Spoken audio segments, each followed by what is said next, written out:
Ladies and gentlemen, we live in a time where visibility is mistaken for validation. Every thought, every feeling, every phase of life is instantly shared, liked, and commented on. But just because we can share something doesn't mean we should. Privacy is no longer just a boundary, it's become an act of resistance. In a world that celebrates exposure, choosing to remain unseen in certain areas becomes an intentional act of self-respect. It is profitable to commit to self-respect because when faced, there's a growing pressure to narrate our lives like open books. But not every page needs to be read aloud. The constant demand to explain ourselves, to prove our worth, our pain, our process, creates an environment where silence is misinterpreted as weakness or avoidance. In reality, silence often reflects wisdom. It shows an understanding that some moments are too sacred to be displayed, too formative to be dissected in the court of public opinion. When we share too much too soon, we risk diluting the depth of our own experience. What should have been a slow unfolding turns into a performance for validation. The applause might feel good, but it rarely lasts. And when the claps fade, we're left questioning whether our growth was even real or simply rehearsed. Privacy offers us something that applause never can: stillness. Stillness is where clarity lives. When we're not performing for anyone, we hear ourselves better. The noise of external approval quiets, and our internal compass gets sharper. We stop asking, "What will they think?" and start asking, "What do I need?" That shift changes everything. It recenters our attention from the audience to the author, the one actually writing the story, not just reacting to it. Stillness is where clarity lives. When we're not performing for anyone, we hear ourselves better. The noise of external approval quiets, and our internal compass gets sharper. We stop asking, "What will they think?" and start asking, "What do I need?" That shift changes everything. It recenters our attention from the audience to the author, the one actually writing the story, not just reacting to it. Women in particular face this invisible pressure to narrate their healing, their hurt, their resilience, all in a way that's palatable for others. It's almost as if your growth doesn't count unless it's digestible. But there's strength in saying, "I'm evolving and I don't need you to witness it to make it real." That choice is not about arrogance, it's about ownership. When privacy becomes a habit, we begin to reclaim power that we didn't even realize we had surrendered. We no longer seek permission to feel, to process, or to change. We stop explaining phases of silence or joy or confusion. We no longer owe anyone an outline of our emotional state. That kind of freedom is not loud, it's quiet, steady, and deeply rooted. Privacy also teaches us patience. It slows us down. It asks us to sit with an experience long enough that it matures before it's shared. It tells us that not everything is content. Some things are just life. And when we allow life to simply be, without packaging it for public viewing, we get to experience it more fully. The more we keep certain things private, the more selective we become with who gets access to us. Not everyone deserves to hear our raw truths. Not because they're bad people, but because they may not be equipped to hold our vulnerability with care. Privacy filters noise. It separates support from spectatorship. It builds intimacy with fewer, deeper connections. In a performative age, people often confuse vulnerability with exposure. But vulnerability is intentional. It's measured. It's offered, not leaked. It's not a cry for attention. It's a choice to share with safety. Exposure, on the other hand, is uncontrolled. It spills everywhere and invites commentary that doesn't belong in the room. Knowing the difference is the foundation of emotional intelligence. When we develop a healthy relationship with privacy, we stop competing with others for emotional airtime. We don't rush to prove that we're healing faster or hurting more or hustling harder. We begin to live from the inside out rather than the outside in. And in doing so, we make space for authenticity without the burden of audience approval. The value of privacy isn't in what it hides, it's in what it protects. It shelters growth before it's ready, honors pain before it's processed, and guards joy before it's questioned. In choosing to keep certain truths private, we're not withdrawing from life. We're engaging with it more deliberately, more consciously, and more courageously. Struggle is not weakness, it's not shameful, but in the age of oversharing, there's a subtle illusion that every internal storm must be narrated. We've been conditioned to believe that honesty equals exposure, that being real means putting everything on the table.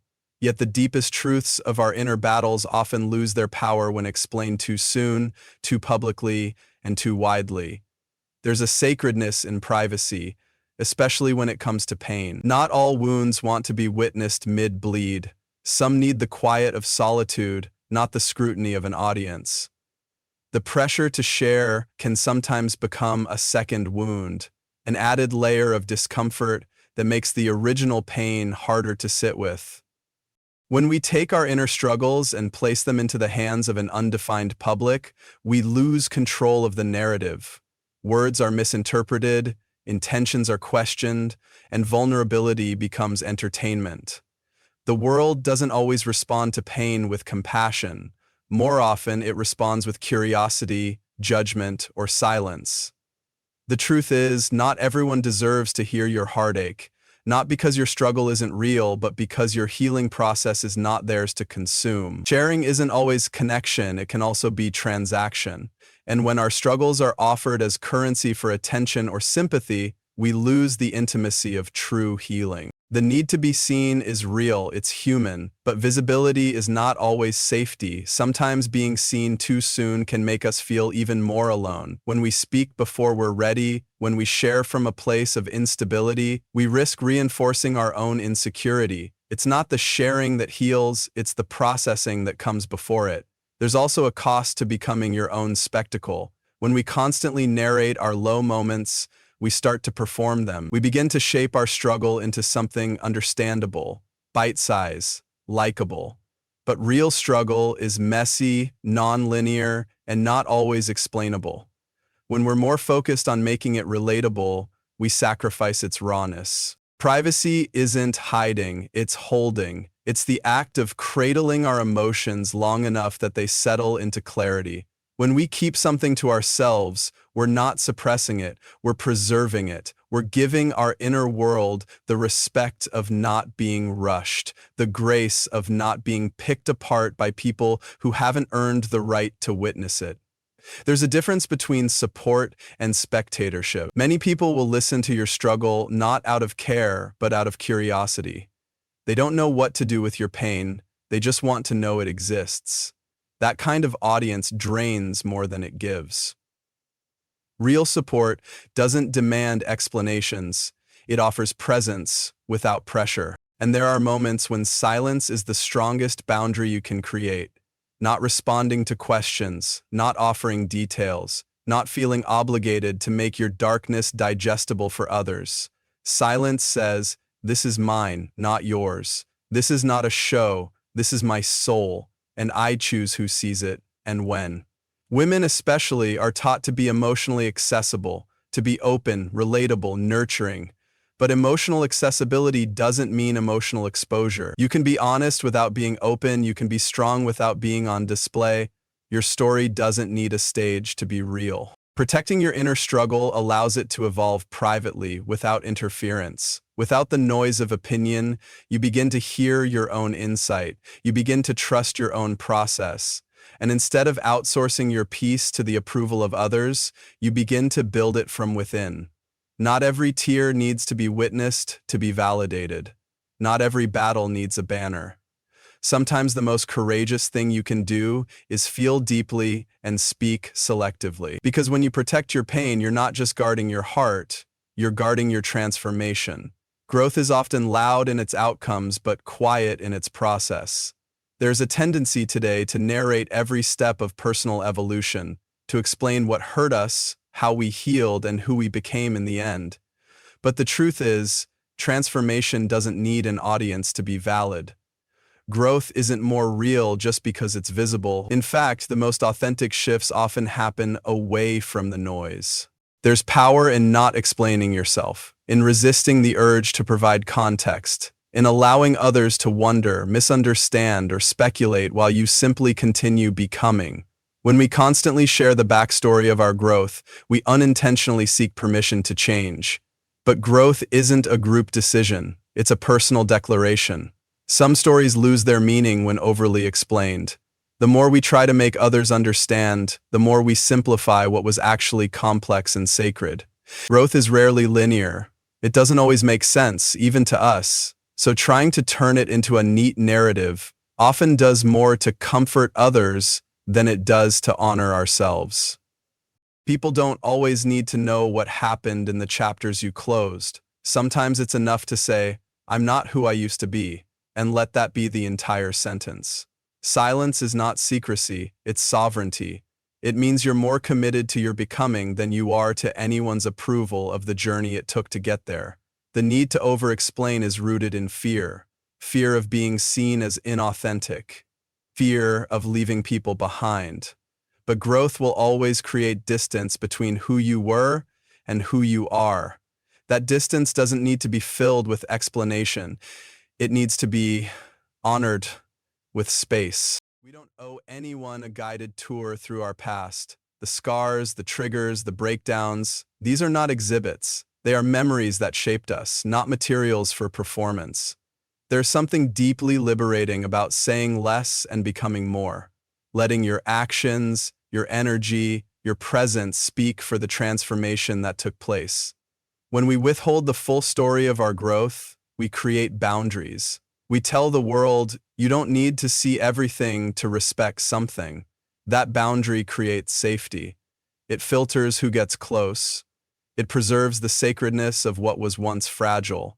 You can stand tall in your healing without ever unfolding the map that got you there. There's a quiet strength in being okay with not being fully understood.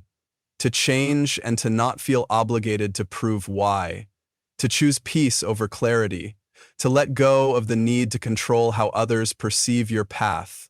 Growth is not about proving that you've evolved. It's about knowing it and letting that be enough. Sometimes when we feel the urge to share everything, it's because we haven't fully integrated it yet. We're still making sense of it ourselves, but once something is fully healed, the urgency to explain fades, the story softens, the memory becomes light instead of weight, and what remains is presence, not performance. Not all evolution is meant for publication. Some of it is meant to be lived quietly, reflected in your choices, not your captions. The less we narrate, the more we live. And the more we live, the less we feel the need to narrate. Growth becomes something we carry, not something we constantly advertise. Your growth is not an apology, it's not a defense, it's not a speech, it's a shift. And sometimes the most powerful shift is one that others notice without you ever needing to explain. Let them wonder, let them question, let them fill in the blanks with their assumptions while you continue walking forward. The full story behind your growth isn't always necessary because growth itself is the story, not the timeline, not the trauma, not the audience, just the undeniable truth that you are no longer where you used to be, and that's enough. Vulnerability is not weakness, it's exposure with intention. It's the act of opening a door that most people keep locked. But just because you're willing to be open doesn't mean everyone is ready to receive you. Not all ears are safe, not all hearts are steady, and not all people have the capacity to hold what you've carried alone for so long. There's a risk in sharing too much with someone who hasn't earned that level of access. It's not about being secretive, it's about being wise. Vulnerability is a gift, not a transaction. And when it's offered to someone who hasn't developed the maturity to hold it with care, it stops being healing and starts being harmful. Some people respond to vulnerability with discomfort. They don't know what to do with raw emotion, so they deflect it, minimize it, or even make it about themselves. When that happens, your pain becomes a problem to solve instead of an experience to witness. And that's not connection, it's avoidance dressed as empathy. Others will see your openness as an opportunity. They'll store your honesty as a tool, something they might use later, whether consciously or not. Vulnerability in the wrong hands becomes a weapon, and once that happens, you begin to learn the hard way that discernment must come before disclosure. The hardest lesson is realizing that someone can be kind and still not be safe. Just because they care for you doesn't mean they know how to hold your truth. Emotional safety isn't about niceness, it's about steadiness, presence, and a deep respect for your emotional world. Without that, even well-meaning people can cause deep damage. It's easy to confuse closeness with readiness. Just because someone is physically near you or has been around for years doesn't mean they're emotionally prepared for your most fragile truths. Time and proximity do not equal capacity, and learning to separate those two is part of protecting your own growth. You're not cold for keeping things to yourself. You're not distant for being selective. You're not guarded for taking your time.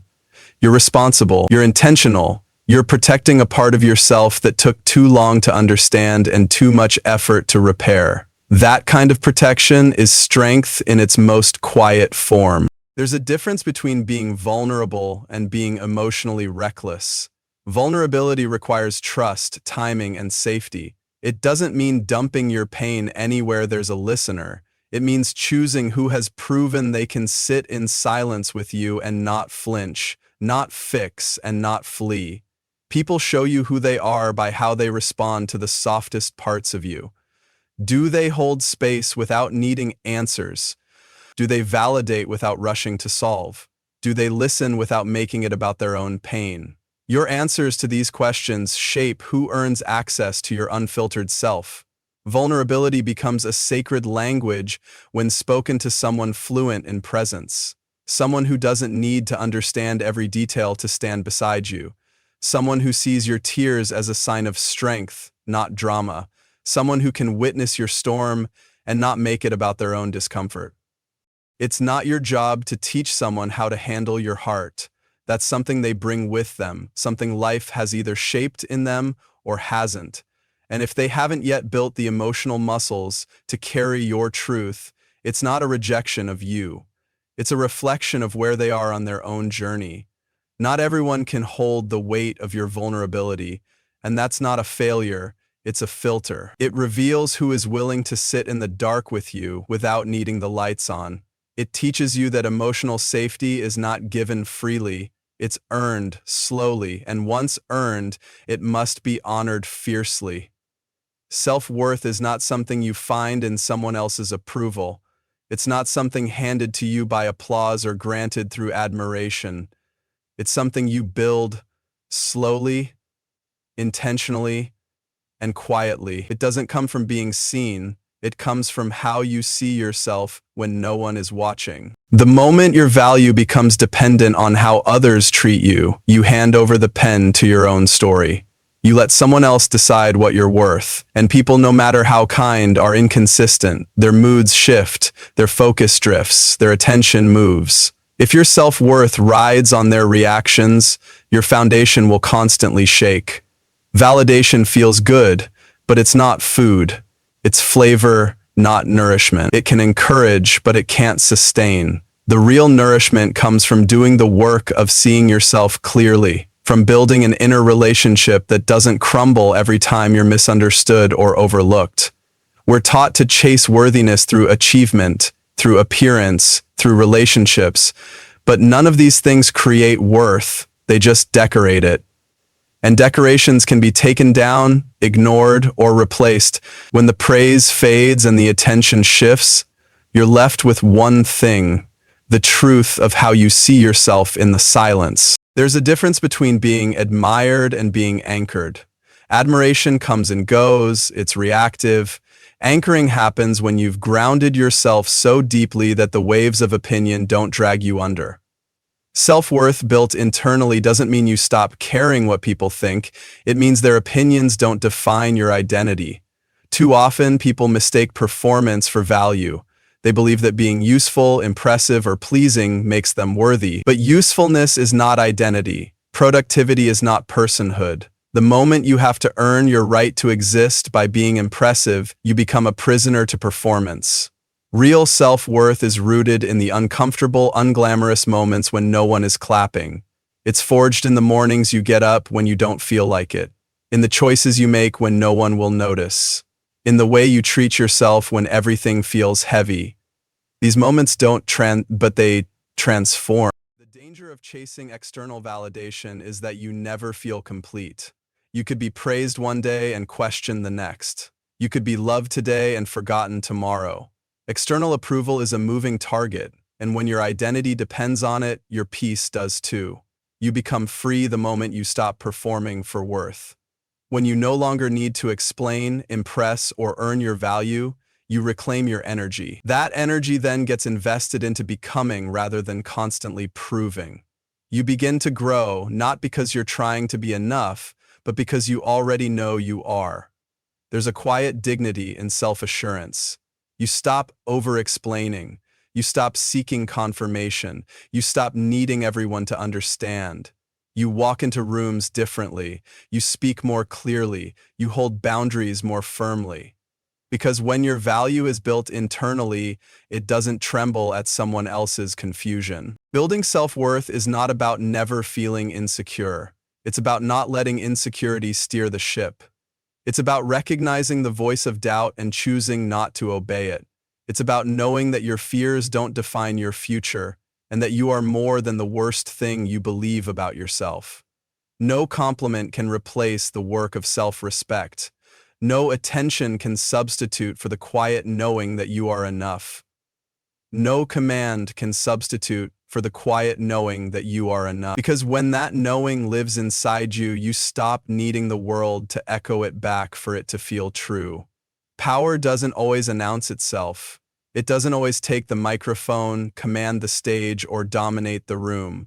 Some of the most powerful women are the ones who move with quiet confidence, who don't need to prove their strength because they've already made peace with it within themselves. There's a certain kind of woman who doesn't rush to speak, not because she has nothing to say, but because she knows the value of timing. She understands that words are not weapons to be thrown carelessly. They are instruments to be played with purpose. Her silence is not weakness, it's restraint. The loudest voice in the room is often the one trying the hardest to be heard. But the most grounded women don't compete for attention. They don't need to convince you of their worth. Their presence alone is a statement. Their energy speaks long before their words ever do. These women lead without shouting. They guide without pushing. They don't seek control. They inspire trust. Power, to them, isn't about being seen in every moment. It's about showing up fully in the right ones. They've learned that influence doesn't require volume. It requires vision. The most powerful women are the ones who have learned to sit with themselves in silence and come out stronger.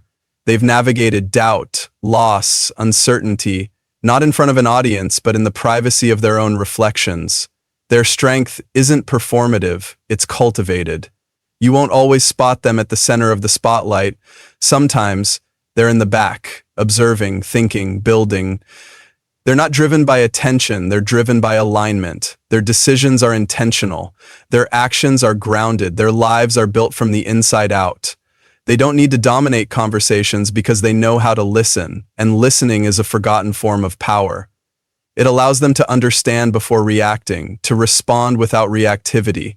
They choose depth over display, meaning over momentary validation. In a world that rewards performance, these women resist the urge to put on a show. They're not interested in appearing powerful. They're committed to being powerful. And that distinction changes everything. Because real power doesn't need an audience, it needs integrity. They know when to speak and when to let others speak. They know that confidence doesn't come from controlling the room, but from being unshakable no matter what room they walk into. They carry themselves like they belong without needing to announce it. The most powerful women are often underestimated because they don't demand attention. But their power is the kind that outlasts noise. It lingers in people's minds long after they've left the room. It shifts dynamics without needing confrontation.